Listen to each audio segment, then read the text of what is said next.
सदर निवडणुकीच्या संबंधिताने एक सर्वसाधारण आकडेवारी आपल्याला देत आहोत। याच्यामध्ये आपल्याला जी प्रभाग संख्या आहे ती प्रभाग संख्या 20 आहे। त्या प्रभाग संख्येमध्ये आपल्याला जी सदस्य निवडून द्यायचे आहे ते 41 सदस्य आहे। 20 प्रभागांपैकी 19 प्रभाग असे आहे की ते द्विसदस्यीय असणार आहेत आणि एक प्रभाग असा आहे प्रभाग क्रमांक 19 हा त्रिसदस्यीय प्रभाग आहे। आपल्या येथील मतदारांची एकूण संख्या आहे 94,014। त्यांपैकी पुरुष मतदारांची संख्या आहे 48,413, महिला मतदारांची संख्या आहे 45,585 आणि इतर मतदारांची संख्या आहे 16। यामध्ये आपली एकूण मतदान केंद्रे ही 108 मतदान केंद्र आहे। त्या 108 मतदान केंद्रांपैकी 100 मतदान केंद्र अशी आहे की ती प्रभागातील मतदान केंद्र आहेत आणि 8 केंद्र अशी आहे की त्या प्रभागाच्या बाहेरची मतदान केंद्र आहे। आपलं नामनिर्देशन दिनांक 10 ते 17 नोव्हेंबर रोजीपर्यंत असणार आहे। कार्यालयीन वेळेत दुपारी 3 वाजेपर्यंत नामनिर्देशन पत्र तुम्हाला दाखल करण्यात येतील। नामनिर्देशन पत्र दुपारी 3 वाजेपर्यंत आहे। त्याचप्रमाणे रविवारची सुट्टी वगळून इतर दिवशी तुम्हाला जी काही नॉमिनेशन आहेत नामनिर्देशन पत्र ती दाखल करण्यात येणार आहे। नामनिर्देशन पत्राची छाननी आणि वैधरित्या उमेदवारांची यादी प्रसिद्ध करण्याचा दिनांक 18 नोव्हेंबर रोजी सकाळी 11 वाजेपासून चालू होणार आहे। त्याचप्रमाणे नामनिर्देशन पत्र मागे घेण्याचा कालावधी 19 ते 21 दुपारी 3 वाजेपर्यंत आपण घेणार आहोत। नंतर निवडणूक चिन्ह एकदा नॉमिनेशन झालं त्याच्यानंतर नामनिर्देशन पत्र दाखल केले मागे घेतले जे उर्वरित सभासद असणार आहे जे उर्वरित कॅन्डिडेट उमेदवार असणार आहेत त्यांना चिन्ह देण्याचा दिनांक आहे 26/11/2025 रोजी आपण संबंधितांना निवडणूक चिन्हे वाटप करणार आहोत। मतदानाचा दिनांक हा 2 डिसेंबर 2025 रोजी आहे। सकाळी 7:30 ते संध्याकाळी 5:30 वाजेपर्यंत आपल्याला मतदान करता येणार आहे आणि निवडणूक निर्णयाचा दिनांक हा 3 डिसेंबर 2025 रोजी असणार आहे। सकाळी 10 वाजेपासून मतमोजणीला चालू होणार आहे। मी सर्व मतदारांना आवाहन करतो की निवडणूक करताना मतदान करताना निर्भयपणे शांतपणे आणि कोणत्याही आमिषाला बळी न पडता आपण मतदान करावे। याच्यामध्ये आपल्याला जर काही अडचण निर्माण झाल्यास आमचे सर्व अधिकारी कर्मचारी आपल्या सेवेला तत्पर आहोत।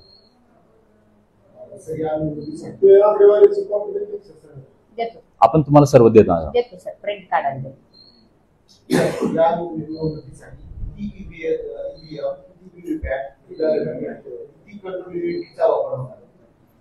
आता याच्यामध्ये जेव्हा आपल्याकडे साधारणतः आपण 15 उमेदवारांसाठी एक बॅलेट युनिट असतो परंतु 108 आपल्याला कंट्रोल युनिट असणार आहे आणि उमेदवारांची संख्या एकदा निश्चित झाल्यावर आपल्याला बॅलेट युनिटची संख्या कळवणार व्हीव्हीपॅट नाही। आक्षेप पूर्ण झाले का नागरिकांचे आक्षेप जे होते निवडणूक यादीवरची आक्षेप होते ते पूर्ण झाले का पूर्ण झालेले सर किती आक्षेप आले आणि किती मुद्दे केले आपण मुद्दा पण किती आक्षेप आले आणि किती आक्षेप निघाले 6,878 आपल्याकडे आक्षेप आलेले होते। त्याच्यामध्ये वैयक्तिक पण होते आणि जे काही एक गठ्ठा होते आलेले ते आक्षेप आहेत। आपण सर्व पर्यवेक्षक आहेत बीएलओ आहे यांच्या मदतीने आपण जवळपास सर्व आक्षेप निकाली काढलेले आहेत। अंतिम मतदार यादीनंतर सुद्धा काही नागरिकांचे नाव किंवा काही उमेदवारांची नाव दुसऱ्या वार्डात दिली त्याच्यासाठी आपल्याकडे आयोगाचेच निर्देश असे आहेत की आपल्याला पूर्वनी मतदार यादी आपल्याला डिक्लेअर करता येते। ती आम्ही पूर्ण माननीय कलेक्टर साहेबांच्या सहीने ती आपली झालेली आहे। त्याचा रिफ्लेक्ट आता मतदान वाईज जेव्हा आपण याद्या फोडणार आहात केंद्रावाईज तर त्यामध्ये ते रिफ्लेक्ट होऊन जाईल। नाही आता ती प्रभागनिहाय यादी आपल्याकडून सर्व प्रोसिजर झालेली आहे। आजच सकाळी आम्हाला आयोगाचे टेक्निकल विंग कडून असे निर्देश आलेले आहेत की महाराष्ट्रातील बरेच नगरपालिका आणि पंचायतींचे जे काही आहे पूर्वनी यादी त्यांच्याकडे आलेली आहे। सो मग त्याला टेक्निकल इश्यू आज दुपारपर्यंत सॉल्व्ह करून ते आपल्याला टॅब ओपन करून देणार आहे। तर दुपारून प्रिंट झाली तर 1 तासाभरात प्रिंट होऊन जाईल ती आज संध्याकाळपर्यंत हे तुम्हाला पाहण्यास उपलब्ध करून देणार आहोत। प्रिंट झाल्या की साहेब लगेच आपल्याला विक्री ज्यांना हवी आहे त्यांना उपलब्ध करून देता येईल। आम्ही तेच सांगतोय की आयोगाकडून आता टेक्निकल क्यू मध्ये ते आहे, ती इश्यू सॉल्व्ह झाल्यावर आयोगाचा आम्हाला तसा मेसेज आहे, जेव्हाही प्रिंट सुरू होईल त्याच्यात देऊ आम्ही. शहरामध्ये किती बूथ संवेदनशील आहेत, त्या संवेदनशील बूथांवर आपण काय उपाय योजना केल्या? आजपर्यंतच्या आमच्या माहितीनुसार तर असं संवेदनशील बूथ आमच्या निदर्शनास नाही, पण आम्ही पूर्ण बूथची यादी ही SP साहेबांकडे दिलेली आहे. त्यांच्या जो सर्वे आहे त्याच्यानंतर आम्हाला तशी बूथची यादी जर आली आम्ही तुम्हाला उपलब्ध करू. आणि या संवेदनशील बद्दल आयोगाच्या निर्देशाप्रमाणे सर्व SHO जे असतील ते संवेदनशील बूथांना व्हिजिट करतील आणि त्याचप्रमाणे आम्ही SDO असतील, SDPO असतील, हे संयुक्तरित्या प्रत्येक संवेदनशील केंद्राला व्हिजिट करून त्याचा आम्ही आढावा घेणार आहोत. हो असतील. नगराध्यक्ष पदासाठी 15 लाख प्रति उमेदवारी खर्चाची मर्यादा आहे आणि सदस्यांसाठी 5 लाख प्रति उमेदवारी खर्चाची मर्यादा आहे. या खर्चावर निरीक्षण करण्यासाठी आपण आपली टीम नेमणार आहोत. त्या टीमच्या अनुषंगाने जे काही सदस्य असतील तर प्रत्येक फील्ड व्हिजिट करून जे तिथे प्रचार सभा असतील, बाकीच्या गोष्टी असतील, याच्या अनुषंगाने आपल्या टीमनुसार आपण त्याच्यावर कंट्रोल ठेवणार आहोत.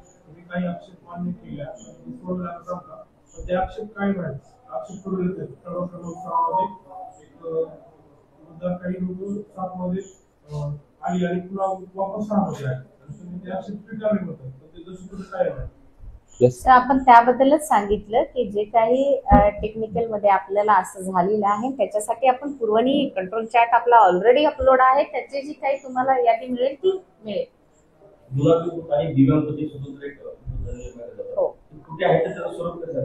नाही आता आम्ही आमचे जुने हो दिव्यांगाची पण आपण प्रत्येक ठिकाणी जे आहे आपल्याला रॅम्प वगैरे जे बेसिक सुविधा त्याच्या प्रत्येकच बूथ वरती त्या आपण तयारी करतोय. प्लस आपला एक पिंक बूथ पण असणार आहे जिथे पर्दानिशीन महिलांचं प्रमाण, मतदारांचं संख्या जास्त आहे, अशा ठिकाणी आपण प्रत्येक ठिकाणी महिला सहाय्यक जे आहेत ओळख पटवण्यासाठी त्यांचीही नेमणूक करणार आहोत.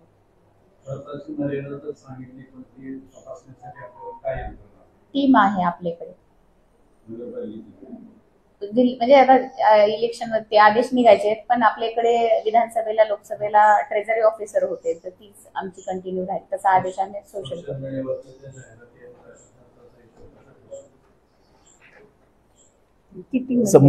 संबंधित टीम मध्ये आपल्या टीमचा कसे 2 पार्ट असणार आहे. एक ते त्यांची फील्ड व्हिजिट असणार आहे, जी फील्डवर सगळं बघून आपल्याकडे काम करेल की किती खर्च झालेला आहे, उमेदवाराच्या अंदाजित किती खर्च आहे, तो सगळं त्यांच्या हिशोबामध्ये इन्क्लूड करणार आहे.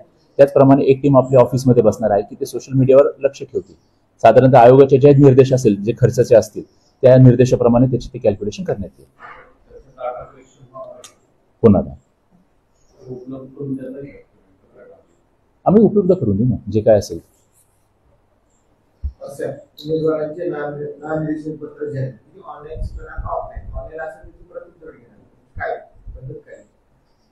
ऑनलाईन आहे. अर्ज पूर्ण आपल्याला आयोगाचे जे काही आपल्याला पत्र आहे 4/11चं त्यामध्येच त्यांनी पूर्ण आपल्याला दिलेलं आहे की या निवडणुकीसाठी नामनिर्देशन पत्र स्वीकारण्याची प्रक्रिया ही संगणक प्रणालीद्वारे राबवण्यात येणार आहे. त्याच्यासाठी एक सॉफ्टवेअरची निर्मिती केलेली आहे. उमेदवारांनी SEC इलेक्शन म्हणजे ELEC.in या वेबसाईटवर जाऊन त्यांची नोंदणी करायची आहे आणि ती नोंदणी म्हणजे रजिस्ट्रेशन त्यांचं झाल्यानंतर त्यांनी त्यांचा फॉर्म भरून, शपथपत्र भरून, त्याची प्रिंट काढून, सही करून ती कॉपी आम्हाला इथे RO ऑफिसला आणून द्यायची आहे आणि जी की आपण त्याला नॉमिनेशन फॉर्म म्हणून एक्सेप्ट करणार आहोत. 2016 इलेक्शनमध्ये ऑनलाईन प्रक्रियेचा फॉर्म सबमिट करायचा होता, पण ती वेळेस ऑनलाईन प्रक्रिया बंद पडली होती, तर ती ऑफलाईन सुरू केलं होतं. तसं काय असणार आहे? आताच सांगू शकत नाही सर. जसे जसे आयोगाचे निर्देश येतील तसे तसे आम्ही पत्रकार बंधूंना कळवू. 15 दिवशी काय होतं, एखाद्या बूथवरती ईव्हीएम मशीन चालत आहे, तांत्रिक बिघाड होतो.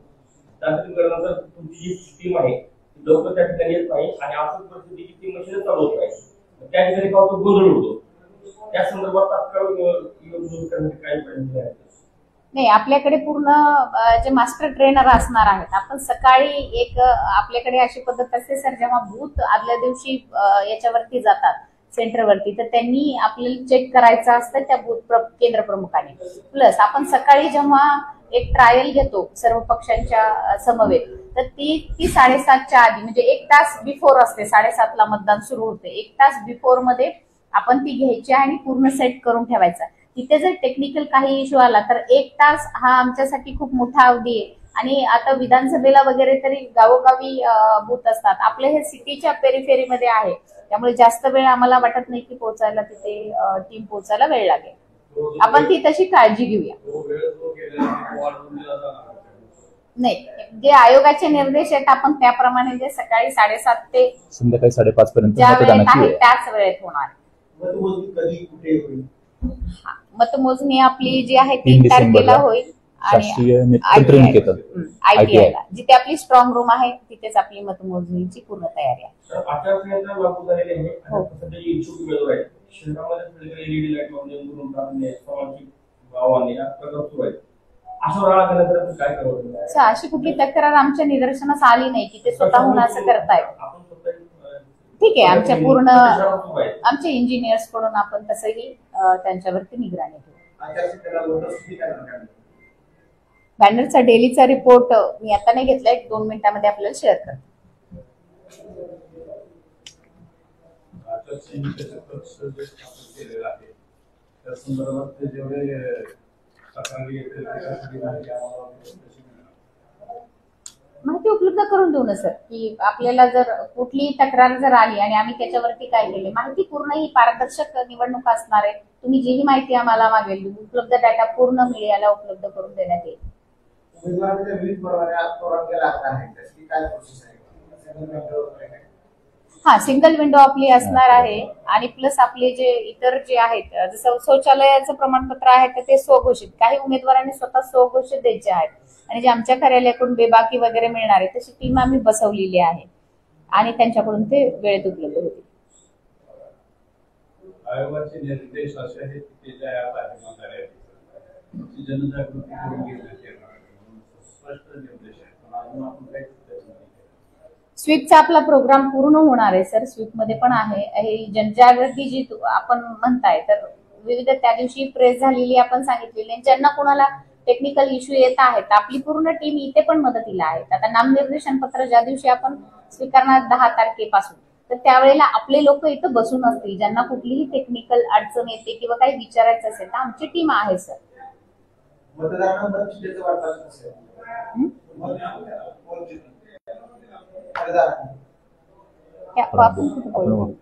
विधानसभेला करतो ते असे कुठल्या अजून तर असे नाही. अजून तर अजून तर काही नाही. निर्देश काही प्राप्त नाही. जसे होतील त्या पद्धतीने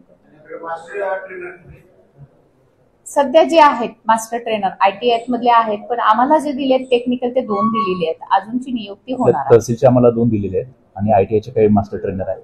तर जे काही प्रशिक्षण होणार ते मास्टर ट्रेनर मार्फत होणार आहे.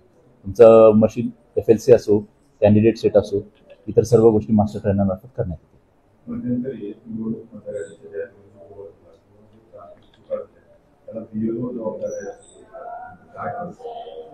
असं नाही म्हणता येणार, घोळ आपल्याला असं म्हणता येणार नाही. महाराष्ट्रात आपण इतर जिल्ह्यातही थोडस माहिती घेतली तर जिथे जिथे ब वर्ग नगरपालिका आहे, गेल्या वर्षी आपल्याला जो काही म्हणजे 22ला शेड्यूल आलं होतं, तर जवळपास आपल्याला मतदार यादी डिस्ट्रीब्यूट करण्यासाठी म्हणजे भाग वाईज फोडण्यासाठी आपल्याला बराच अवधी मिळाला होता.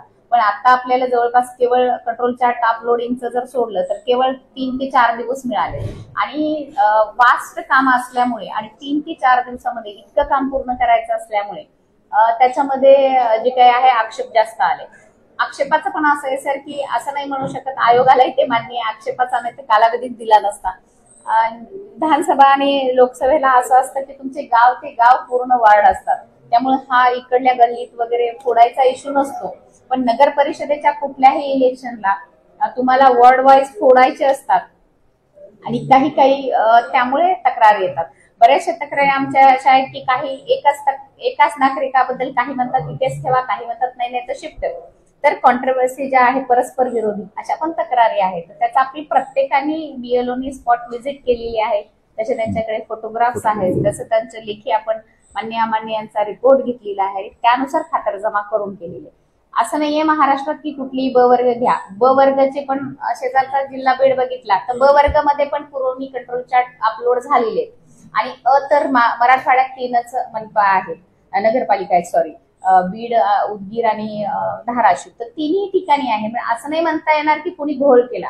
ते कामच एवढं वास्ट आहे, आपल्याला मिळालेला अवधी फार कमी आहे आणि हा पूर्ण टेक्निकल काम आहे की असं नाहीये की एकदमच जर आपल्याला वर्डवाईजच भाग याद्या बनवून आल्या असतात तर ते आपलं 10 मिनिटाचं काम आहे. सो स्पॉट आणि हे वास्ट काम असल्यामुळे ते झालंय. पण आपण आता जे काही केलेलं आहे पूर्ण खातरजमा आपल्या बीएलओनं स्पॉट करून इन्स्पेक्शन करून त्यांच्यासोबत जे नगरपालिकेचे जे आपले आधी पर्यवेक्षक नेमले होते त्याच्यासाठी आपण प्रत्येक वार्डामध्ये 3 ते 4 तहसीलचे बीएलओ दिले होते. जेव्हा आपण आता हे आक्षेपाची सुनावणी घेतल्यात तर एका टीम मध्ये 5-5, 6-6 लोकांनी ते केलेले आहे आणि स्पेसिफिक बीएलओ त्याच कामासाठी असल्यामुळे आपण ती पूर्ण टेक्निकल पर्सन कडून खातरजमा केलेली.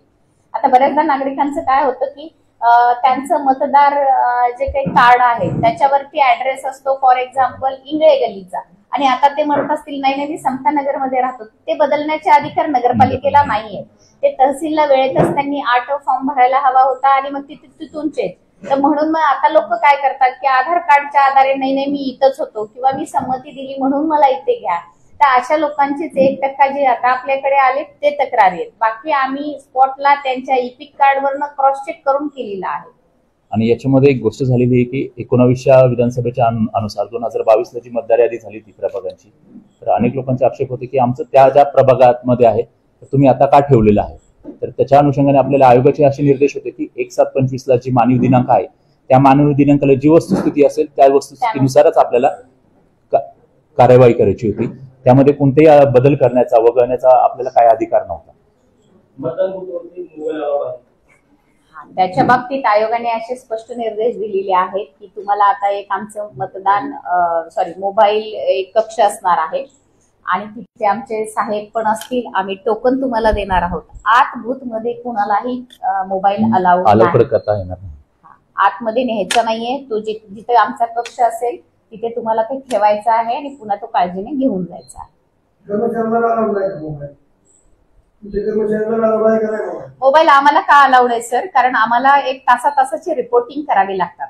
आता जसं ह्या सरांनी विचारलं की टेक्निकल काहीतरी तर अडचण आली, पण आमच्या लोकांना पण कुठली व्हिडिओ शूटिंग अलाउड नाही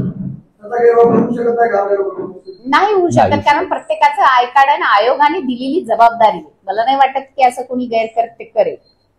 आणि याच्यामध्ये आणि आम्हाला ते 2-2 तासाचं रिपोर्टिंग आहे प्रत्येक ऑफिसर. जे मालमत्ता धारक आपल्यामध्ये गेले तर दरवर्षी ते 30% रक्कम भरतात. हे लोक तुम्ही थकबाकीच जमणार का बिल संपलं? ते थकबाकीच धरावी लागेल. कारण आता असं आहे की आपला कुठलाही, अरे बरोबर आहे, ऐकून घ्या सर, की कुठल्याही अपीलात गेलो म्हणून निर्णय लागलाय का तर नाही. जेव्हापर्यंत त्याचा थकबाकी नीलचा निर्णय येत नाही तोपर्यंत ऍज अ मुख्याधिकारी, आता मी एआरओ नाही, ऍज अ मुख्याधिकारी मी तुम्हाला थकबाकी नील म्हणून देऊ शकत नाही. जसं आपली आता आचारसंहिता लागण्याच्या आधीपर्यंत अभय योजना चालू होती, मात्र आचारसंहिता लागता क्षणीच आम्ही अभय योजना पण त्याचा लाभ देणं बंद केलेलं. अभय योजनामध्ये पण काही यांचं पक्षांचं मत आहे की अभय योजनेचे ज्यांनी 50% भरून घेतले तर 100% माफीसाठी आम्ही जे काही मायनस करून घेतलेले. बट त्याची प्रोसिजर कशी होती की तो प्रस्ताव तयार करून आपल्याला माननीय राज्य शासनाकडे पाठवायचा होता. त्याची मंजुरी झाल्यानंतर, तो मंजूर झाल्यानंतरच आपण म्हणू शकतो की थकबाकी देईल. पण आज रोजी ती सिच्युएशन नाही. आपण प्रस्ताव तयार करण्याच्या म्हणजे प्रोसिजरलाच होतो. त्यामुळे आज आम्हाला कुठल्याही म्हणजे आमचं या मीडियाद्वारे विनंती पण असेल की जे नामनिर्देशन पत्र भरणारे उमेदवार आहेत,